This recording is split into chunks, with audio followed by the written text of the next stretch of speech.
आइए सुनिए, देखिए, समझिए सनातन सत्य। जैसी दृष्टि वैसी सृष्टि, दृष्टि विज्ञान। कुदरत, कुदरती रचना एवं कुदरत के कानून से शाश्वत सुख की प्राप्ति। जोधपुर के परम पूज्य महात्मा उपासक प्रोफेसर डॉक्टर सोहन राज तातेड़ के निर्देशन में सनातन सत्य। जैसी दृष्टि वैसी सृष्टि, दृष्टि विज्ञान।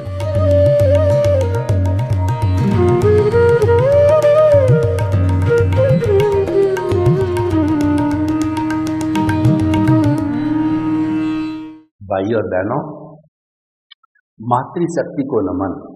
आज का बहुत सुंदर विषय अष्टांग योग से समाधि। अष्टांग योग एक हॉलिस्टिक योग है, जिसको मैं शिक्षा की भाषा में बात कहूँ, प्ले ग्रुप से लगा करके पोस्ट डॉक्टरल तक का ये अष्टांग योग है। यानी जीवन की ऐसी कोई समस्या नहीं है जो कि अष्टांग योग से हल की जा सकती है। इस लोक की, परलोक की और पारिवारिक जीवन की, व्यक्तिगत जीवन की, आर्थिक जीवन की, स्वास्थ्य के जीवन की कोई भी ऐसी चीज नहीं है जो हम अष्टांग योग से हल नहीं कर सकते हैं। इसीलिए अष्टांग योग को हम 100 बीमार एक अनार वाली कहावत से अभिसिंचित कर सकते हैं। हमारे पुराने जितने ऋषि मुनि हुए हैं, उन्होंने अष्टांग योग का सहारा लिया और उन्होंने अपने जो 4 पुरुषार्थ है उन सब को पूरा करके मुक्ति को प्राप्त किया। भारतीय संस्कृति में 4 पुरुषार्थ बताए गए हैं: काम, अर्थ, धर्म और मोक्ष। काम जीवन की आवश्यकता है।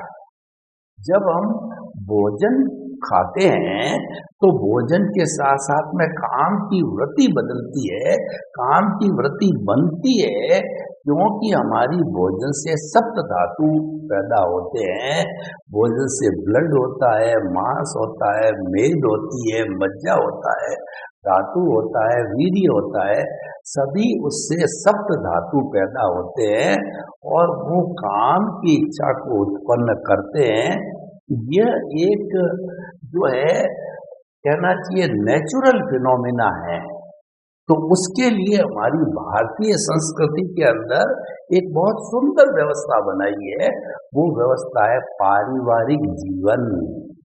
भारत का पारिवारिक जीवन संयुक्त परिवार प्रथा पूरे विश्व के अंदर 210 कंट्रीज में कहीं भी इसके समकक्ष, इसकी सानी की आपको नहीं मिलेगी। और ये एक पवित्र बंधन होता है। भारत में शादी को बहुत पवित्र बंधन माना गया है और 7 जन्मों का साथ की शपथ दिलाई जाती है। जब भारत के अंदर शादी होती है तो 7 फेरे दिए जाते हैं और इन फेरों के अंदर ये शपथ दिलाई जाती है हस्बैंड एंड वाइफ वो 50-50 के हर क्षेत्र के अधिकारी है और मिल करके अपने जीवन को, अपने बाल बच्चों को, अपने परिवार को सुखी बनाएंगे।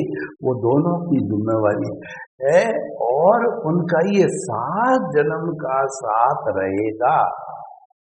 इतनी सुंदर व्यवस्था। एक लड़का लड़की का एंगेजमेंट होता है, काका ससुर, मामा ससुर, मासी सासू और जो बुआ सासू, कितने संबंध मल्टीप्लाई होते हैं, कितने परिवार जुड़ते हैं। ये हमारी शादी की व्यवस्था, पवित्र बंधन परिवारों को जोड़ने का काम करता है, यूनिटी का काम करता है। उससे एक अच्छा समाज बनता है।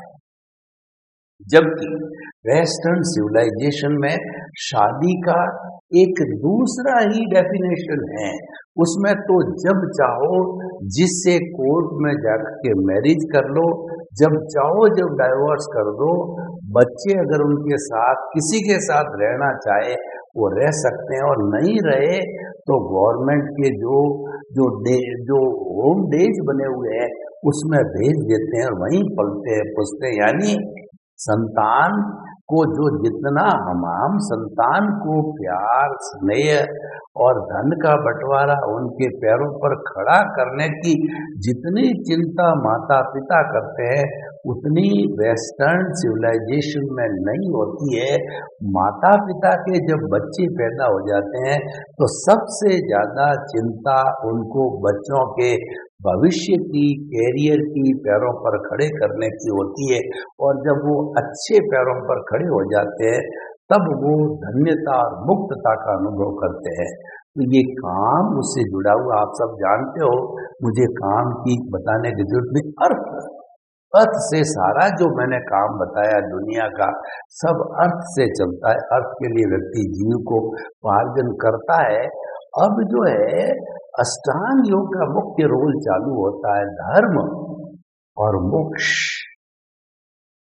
अष्टांग योग एक ब्रिज का काम करता है, एक धर्म के रूप में काम करता है।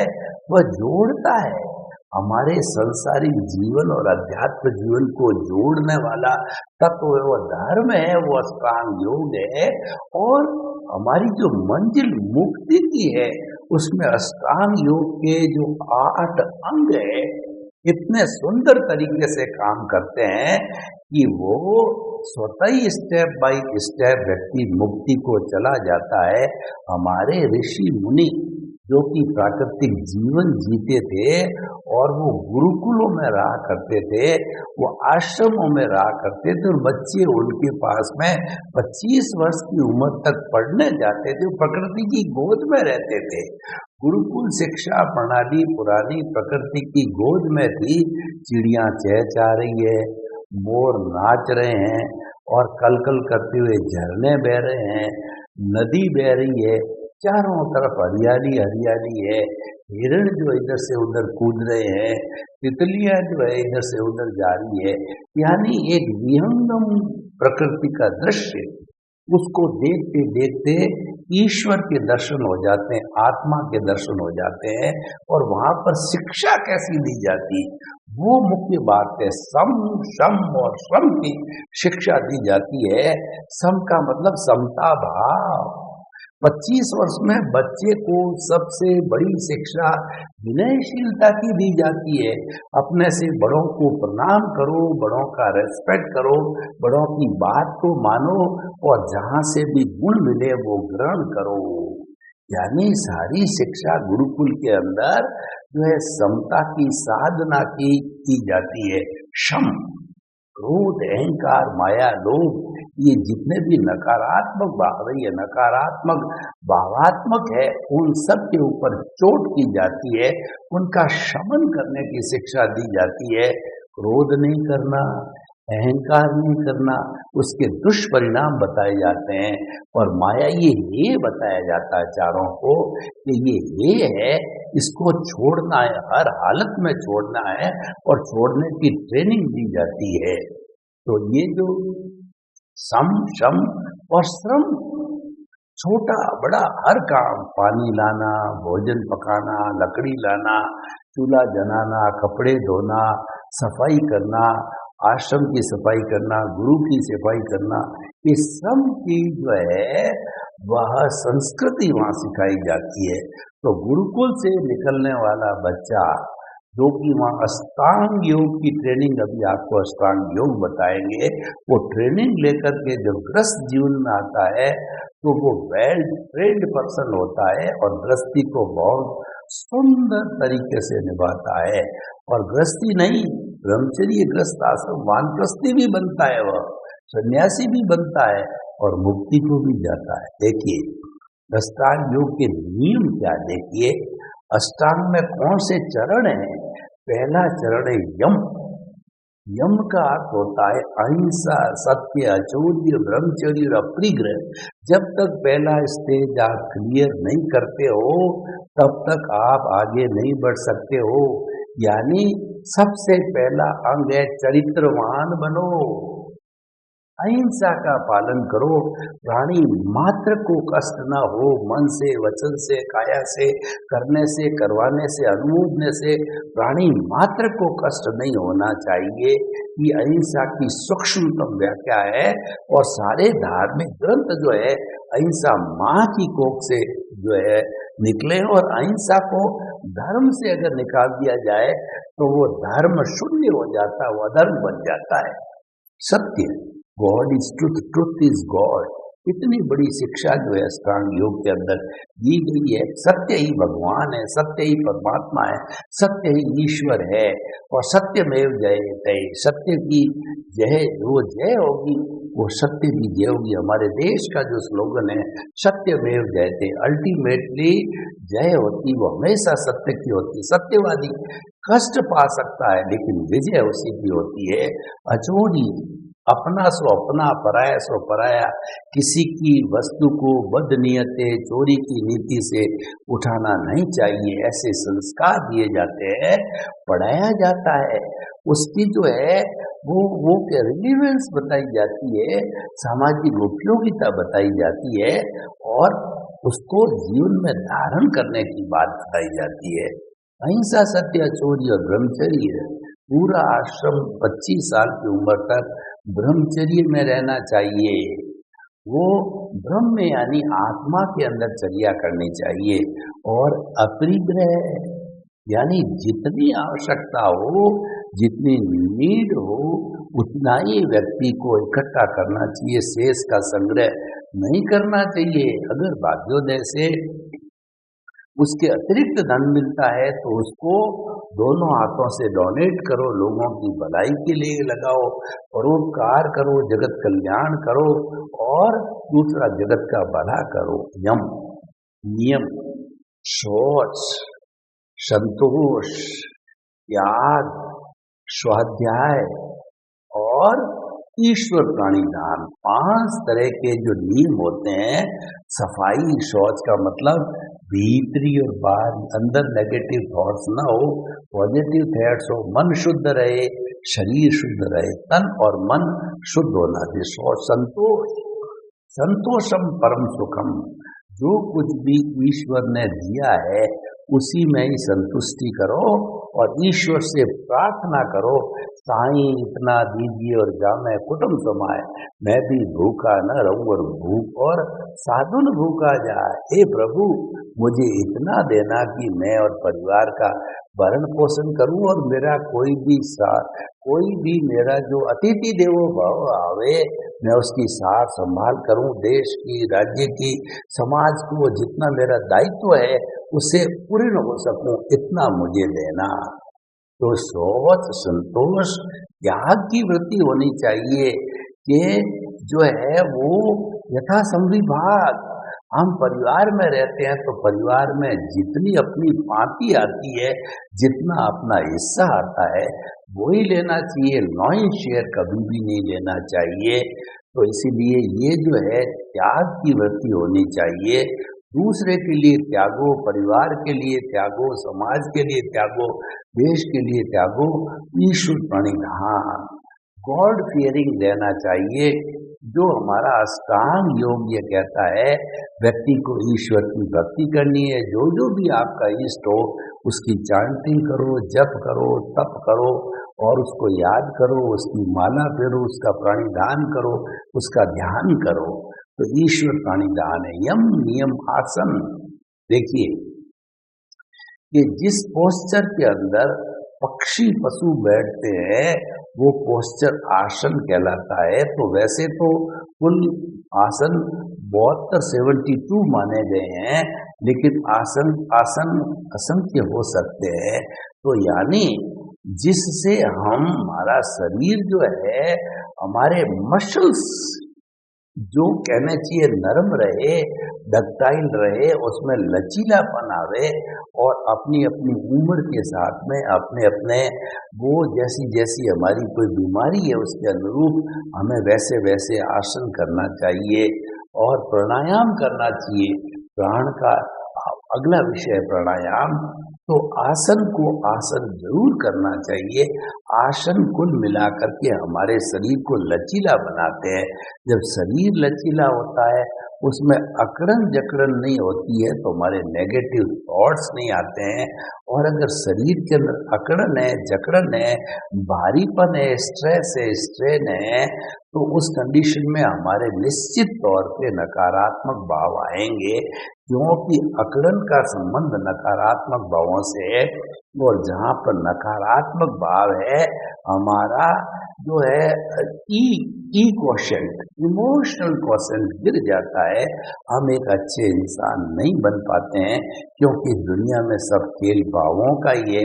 भाव भीतर रहते हैं, भाव से ही विचार बनते हैं। अशुद्ध भाव है तो अशुद्ध विचार बनेंगे और शुभ भाव है तो शुभ विचार बनेंगे।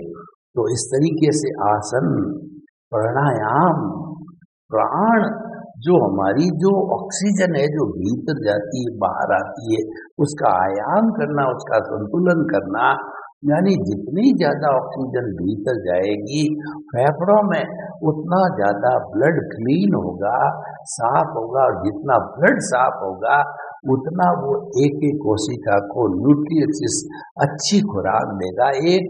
24 घंटे में 1,00,000 किलोमीटर ब्लड हमारे शरीर में घूमता है। तो ये सारा जो है वो प्राणायाम से पॉसिबल होता है। हमें प्राणायाम अलग अलग होता है, अनुलोम होता है, विलोम होता है और श्वास प्रेक्षा होती है। श्वास को लंबा किया जाता है और लंबा लिया जाता है, लंबा छोड़ा जाता है, कुंभ किया जाता है, रेचक किया जाता है और उसके बाद के अंदर भस्त्रिका की जाती है, कपालभाति की जाती है, शीतली की जाती है।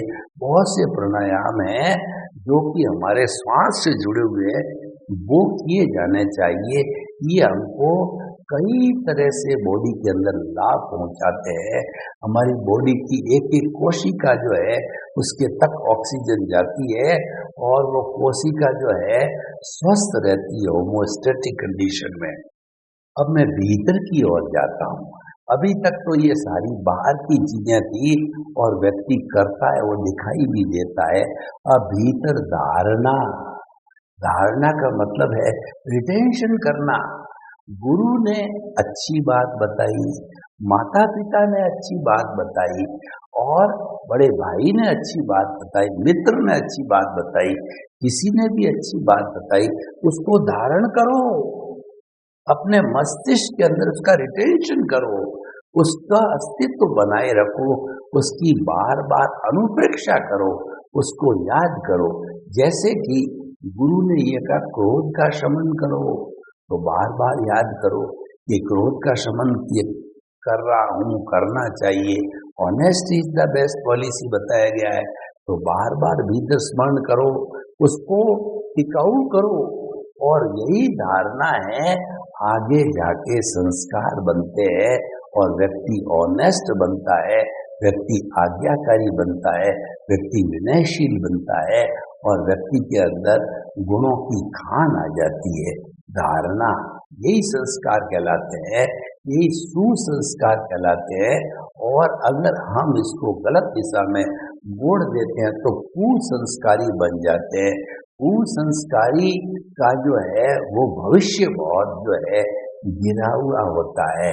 हमको सुसंस्कारी बनना है, तो इसीलिए धारणा और ध्यान, ध्यान का अर्थ होता है कि सारा इधर उधर से ध्यान हटा करके एक बिंदु पर कंसंट्रेट करना। कैसे कंसंट्रेट करना कि आपने स्कूली लाइफ में प्रिज्म देखा होगा, एकदम व्हाइट कलर का प्रिज्म है, उसके ऊपर जब सूर्य की किरणें पड़ती है तो परावर्तन होता है दूसरी तरफ जहाँ परावर्तन होता है उस बिंदु के समकक्ष, उसके पैरेलल एक आप जो है कागज का टुकड़ा रखो तो इतनी ऊर्जा पैदा होती है कि वो टुकड़ा जल जाता है। यानी एकाग्रता में कितनी ताकत है। एकाग्रता से ईश्वर की प्राप्ति होती है, एकाग्रता से संकल्प शक्ति बढ़ती है, एकाग्रता से असंभव जो कार्य होता है वो संभव हो जाता है। एकाग्रता से हमको वह मिल जाता है जो हम चाहते हैं, यानी कोई भी हमारी चाह अधूरी नहीं रहती है। ये इतना एकाग्रता का प्रभाव है। तो एकाग्र होकर के अपने इष्ट का स्मरण करना, अपने देव का स्मरण करना, अपने परमात्मा का स्मरण करना, अपने शुद्ध आत्मा का स्मरण करना, तो उसके अंदर आलम्बन भी हो सकता है, निरालंबन भी हो सकता है, दोनों तरह के ध्यान होते हैं। तो ये हमारा जो है वो भीतर का धारणा ध्यान और अष्टांग योग से समाधि विषय पर मैं आता हूँ, जो कि हमारा अंतिम विषय है। समाधि का अर्थ होता है अपने स्वरूप की प्राप्ति करना, यानी मैं कौन हूँ इसके अंदर खो जाओ और आपको एहसास चालू हो जावे। एक एक खून के कतरे में, एक एक कोशिका के अंदर, एक एक जो है कण कण में आपको ये एहसास हो जाना चाहिए कि मैं तो मूल स्वरूप में शुद्ध आत्मा हूँ। कैसा शुद्ध आत्मा? मुक्ति में रहने वाला शुद्ध आत्मा, ब्लिस वाला शुद्ध आत्मा, अनंत ज्ञान, अनंत दर्शन, अनंत शक्ति, अनंत सुख का धाम। जब आपने स्वरूप के अंदर खो जाते हो और जब आप स्वरूप को प्राप्त कर लेते हो, तो इसका मतलब दुनिया में कुछ भी प्राप्त करना शेष नहीं होता है। वो समाधि की अवस्था होती है जब हम निर्विचारता में चले जाते हैं और जब हम जो है वो ध्यान आलम्बन से निरालंबन ध्यान में चले जाते हैं, शुक्ल ध्यान में चले जाते हैं, तब वो समाधि की स्थिति प्राप्त हो जाती है और समाधि के अंदर सब तरह की चंचलता समाप्त हो जाती है। और जैसे एक दिए की लो बिना कोई भी हवा के अंदर, जो कहना चाहिए कि बिल्कुल शांत वातावरण में दिया पड़ता है, कोई पवन नहीं चलती है, तो दिए की लो कैसे स्थिर होती है, वैसे अपने आप में स्थिर हो जाना, यानी लो के अंदर जल जाना, वो जो है लो में स्थिर हो जाना, वो समाधि की अवस्था होती है। तो समाधि की अवस्था हर भारतीय और भारतीयतर धर्म दर्शनों ने लास्ट में लिया है, क्योंकि वो हमारे स्वरूप की जानकारी करानी है। अब हमारा स्वरूप की जानकारी हमारे इस सनातन सत्य कार्यक्रम में कैसे है? वो सनातन सत्य कार्यक्रम है, वो ultimate reality of the world बताता, सार्वभौम सत्य बताता है, यूनिवर्सल ट्रुथ देता है। और उसमें हमारा आधार है कुदरत, कुदरती स्नेह और कुदरत का कानून। कुदरत ही समस्त प्राणियों को जन्म देती है, भरण पोषण करती है, पालन पोषण करती है, और समस्त प्राणी जब अपने कर्मों के अधीन हिसाब पूरा कर लेते हैं, इसी में विलीन हो जाते हैं। पंचभूत का पतला पंचभूत में विलीन हो जाता है, यानी पृथ्वी पृथ्वी में, जल जल में, अग्नि अग्नि में, वायु वायु में और आकाश के अंदर मिलकर के, और हमारी इस कुदरत कि E=mc²। E का मतलब एनर्जी, M का मतलब मास और C² कॉन्स्टेंस, यानी भूत भविष्य वर्तमान के अंदर इस पूरी कुदरत की जो भी शक्ति है, एनर्जी है, वो कभी भी न घटती है न बढ़ती है, वो एक समान होती, मात्र कन्वर्शन होता है। ठोस द्रव में बदलता है, द्रव गैस में बदलता है, और गैस जो है वो वाइब्रेशंस के अंदर बदलती है। वही वाइब्रेशन घूम करके आज टीवी के माध्यम से, इंटरनेट के माध्यम से, मोबाइल के माध्यम से और लैपटॉप के माध्यम से, वही जो है वो हमारे जो है वो हमारे पास में पहुंचती है। तो ये सब वाइब्रेशंस का जमाना है। तो इस तरीके से हम जो है समाधि की अवस्था को प्राप्त होते हैं। और हम बात कर रहे थे हमारे इस सनातन सत्य की, तो हमारा सनातन सत्य दोनों जगत को संतुलित करता है कि जो बाहरी जगत है वो हमारा रिलेटिव पुरुषार्थ है। जितना भी पुरुषार्थ हम जन्म से मृत्यु तक करते हैं, जो हमको दिखाई देता है, भागते हैं, दौड़ते हैं, कमाते हैं, बाल है, बच्चे हैं, उनका पालन है, पोषण है, और हमारा जो है कहना चाहिए कि हमारा संपत्ति है, सत्ता है और हमारा पद है, प्रतिष्ठा है, सब रिलेटिव पुरुषार्थ है। और इससे ऊपर बढ़कर के जब समाधि की बात चल पड़ी तो हमारा सनातन सत्य कहता है रियल पुरुषार्थ। रियल पुरुषार्थ का मतलब दृष्टि विज्ञान, ज्ञाता दृष्टा। और रियल पुरुषार्थ प्रारंभ गुरु कृपा से होता है, गुरु ज्ञान से होता है। गुरु ज्ञान हमारा जो कर्ता पद है वो छीन लेता है। छीन लेने का अर्थ ये हो गया कि हमारा अनंतानुबंधी कषाय जो दर्शन मोहनी है उसको भस्मीभूत करके और कर्ता पद से हटा करके और हमको जो है अंतरात्मा पद पर बिठा देते हैं। जब हम आत्म पद पर बैठा देते हैं तो हम कुछ महसूस करने लग जाते हैं कि वास्तव में मैं एक ऐसी सत्ता हूँ जो कि संपूर्ण रूप से सत्ता है और वह जो है आनंद की धनी है। तो इस तरीके से समाधि के माध्यम से हम ब्लिस की प्राप्ति करते हैं, हम अनंत आनंद की प्राप्ति करते हैं। उसके बाद कुछ भी प्राप्त करना शेष नहीं रहता। इति श्री सर्वे भवन्तु सुखिनः सर्वे सन्तु निरामया। लोक के सब जीवों को सुख मिले, शांति मिले, आनंद मिले, प्रेम मिले, समाधि मिले और सभी मुक्ति की ओर जावे। आपके प्रति मंगल भावना।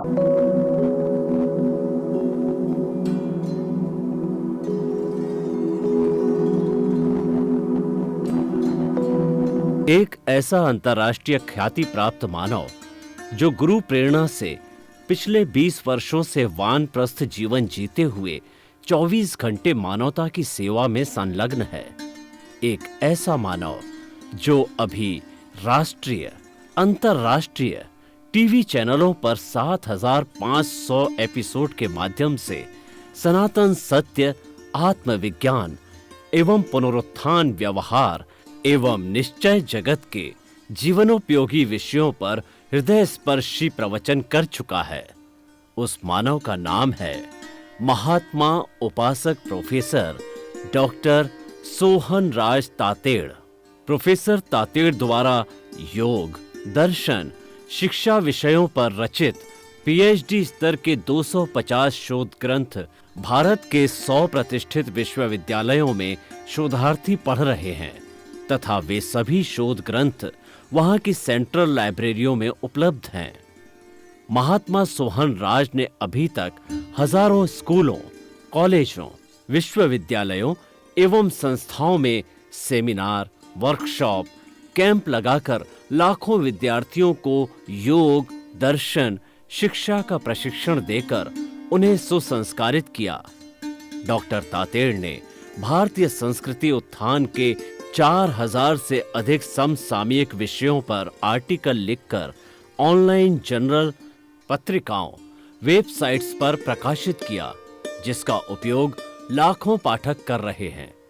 उपासक तातेड़ के 5000 से अधिक आज का सुविचार, आज का शुभ संदेश, आज का मंगल भावना योग आदि चिंतन websites, Twitter, blogger, Facebook, YouTube माध्यमों से लाखों लोग अपना जीवन निर्माण कर रहे हैं।